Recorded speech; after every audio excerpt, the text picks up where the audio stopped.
नमस्कार, जय हिंद, वंदे मातरम। स्वागत है आप सभी का अपने YouTube चैनल RS Academy 24 पर। आज की यह वीडियो भारतीय संविधान के स्रोत पर आधारित है। आज की यह वीडियो प्रतियोगी परीक्षाओं को ध्यान में रखते हुए अति महत्वपूर्ण साबित होने वाली है। तो वीडियो को शुरू करने से पहले सभी साथियों से निवेदन है कि हमारे चैनल RS Academy 24 को सब्सक्राइब करके बेल आइकन को प्रेस कर लें, ताकि आने वाली सभी क्लासेज का नोटिफिकेशन आप तक सबसे पहले पहुंचे। और वीडियो को लाइक, कमेंट, शेयर भी कर दें। तो चलिए साथियों, शुरुआत करते हैं आज की इस क्लास का। संविधान के स्रोत। दुनिया भर के संविधान को बारीकी से परखने के बाद बाबा साहब भीमराव अंबेडकर ने भारतीय संविधान का मसौदा तैयार किया। भारतीय संविधान के अनेक देशी और विदेशी स्रोत हैं। तो बहुत से देशों के संविधानों को परखने के बाद बाबा साहेब डॉक्टर भीमराव अंबेडकर जी ने जो भारत का संविधान है उसका जो प्रारूप है वो तैयार किया। इसके दो स्रोत मुख्य रूप से बताए गए हैं कि देशी स्रोत हैं और विदेशी स्रोत, यानी जो विदेश से लिए गए हैं कुछ कानून। तो इस आधार पर दो भागों में बांटा गया है।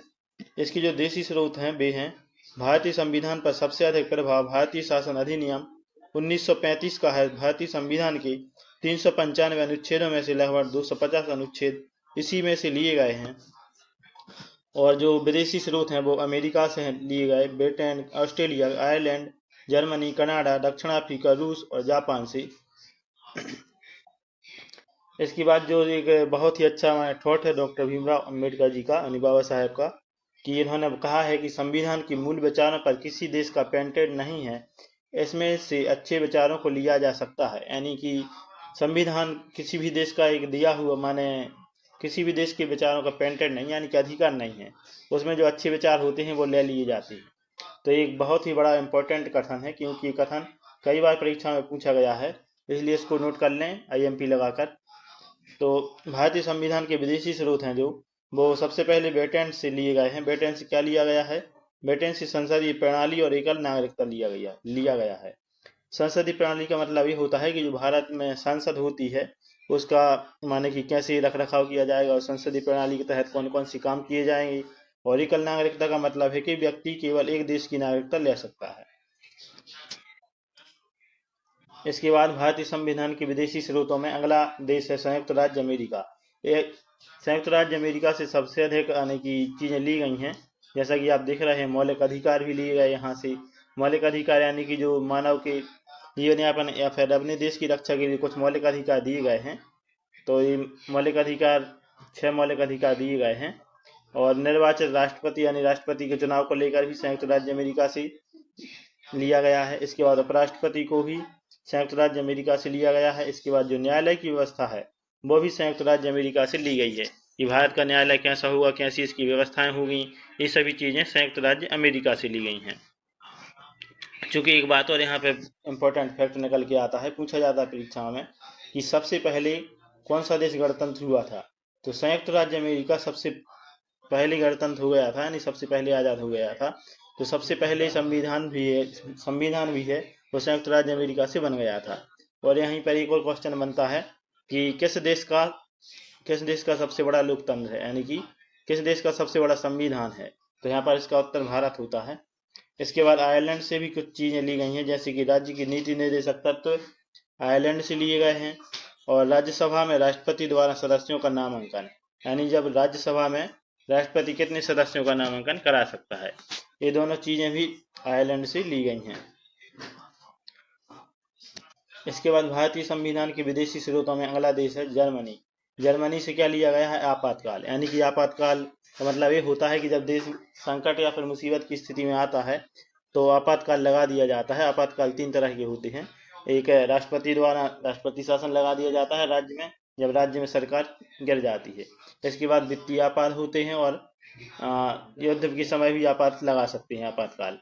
या फिर वित्तीय संकट, जैसे कि किसी भी देश में वित्तीय खतरा, यानी पैसों का लेन देन होता है वो कम होता है, या फिर वित्तीय संकट हो देश में, तो भी आपातकाल लगा सकते हैं।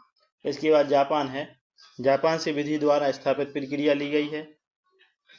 इसके बाद दक्षिण अफ्रीका से संविधान में संशोधन। ये बहुत ही इम्पोर्टेंट फैक्ट है, यहाँ पर स्टार लगाकर नोट कर लें कि संविधान संशोधन किस देश से लिए गए हैं। तो संविधान में संशोधन करने की प्रक्रिया दक्षिण अफ्रीका से ली गई है। ये कई बार परीक्षा में पूछा गया है।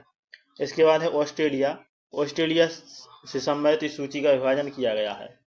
तो ऑस्ट्रेलिया से क्या लिया गया है कि संबंधित सूची का विभाजन किस प्रकार कर सकते हैं। तो संबंधित सूची वो सूची होती है कि संबंधित सूची में कुछ विषय लिखे हुए हैं जिन पर राज्य और केंद्र दोनों ही कानून बना सकते हैं, जैसे स्वास्थ्य, शिक्षा।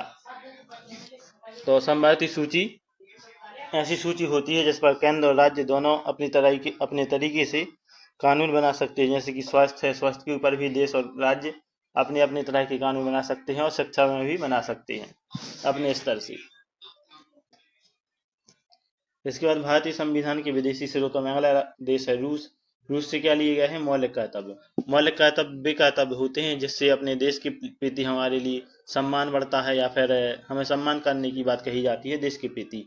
तो ये सबसे बाद में लिए गए हैं मौलिक कर्तव्य। तो स्वर्ण समिति की सिफारिश पर वर्ष 1976 में 42वें संविधान संशोधन द्वारा मौलिक कर्तव्यों को संविधान में शामिल किया गया। तो मौलिक कर्तव्यों को कब शामिल किया गया संविधान में? तो स्वर्ण समिति की सिफारिश पर 1976 में। कौन सा संविधान संशोधन था? 42वां संविधान संशोधन। तो संविधान का संशोधन कहां से लिया गया? दक्षिण अफ्रीका से, साउथ अफ्रीका। और ये कौन सी सन था? 1976 में। कौन सा संविधान संशोधन? 42वां। किसकी समिति की सिफारिश पर? स्वर्ण समिति की सिफारिश पर। क्या लिया गया? मौलिक कर्तव्य लिए गए। तो मौलिक कर्तव्य कुछ दिए गए हैं यहाँ पर कि मौलिक कर्तव्य क्या होते हैं, जैसे कि संविधान का पालन करें और उसके आदर्शों, संस्थाओं, राष्ट्रध्वज एवं राष्ट्रगान का आदर करें। तो संविधान का हमें पालन करना चाहिए। राष्ट्रगान, राष्ट्रगीत और राष्ट्रध्वज, इन सब चीज़ों का जो राष्ट्रीय चीज़ें हैं उनका आदर करना चाहिए। सार्वजनिक संपत्ति को सुरक्षित रखें और हिंसा से दूर रहें। जो सार्वजनिक संपत्ति होती है उसको भी हमें सुरक्षित रखना है। भारत की संप्रभुता, एकता और अखंडता की रक्षा करें तथा उसे अक्षुण्ण बनाए रखें। तो जो भारत की संप्रभुता है, एकता है, अखंडता है, उसको भी हमें बनाए रखना है, उसे बिखरने नहीं देना है। तो आज की इस क्लास में बस इतना ही। तो चलिए साथियों, आशा करते हैं आपको यह क्लास बहुत अच्छी लगी होगी। तो हमारे चैनल RS Academy 24 को सब्सक्राइब करके बेल आइकन को प्रेस कर लें ताकि आने वाली सभी क्लासेज की नोटिफिकेशन आप तक सबसे पहले पहुंचें।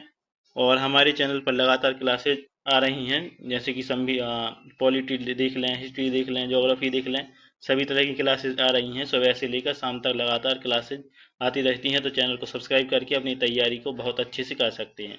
और एक बात और है कि जो हमारा टेलीग्राम चैनल भी है RS Academy 24 के नाम से, तो इसकी जो लिंक है वो डिस्क्रिप्शन बॉक्स में दी गई है। तो आप वहाँ से ज्वाइन हो सकते हैं। और ज्वाइन होने से एक फ़ायदा होता है कि जितनी भी क्लासेज आती हैं उन सभी के नोटिफिकेशन आपको टेलीग्राम पर दिख जाते हैं, या फिर जो पुरानी वीडियो होती हैं, क्लासेज होती हैं, वो भी आप वहाँ से पढ़ सकते हैं देखकर। तो टेलीग्राम चैनल को अवश्य ज्वाइन कर लें और वीडियो को लाइक कमेंट करके शेयर कर दें ताकि सभी साथियों तक यह वीडियो पहुँच सके। इसी के साथ जय हिंद, वंदे मातरम।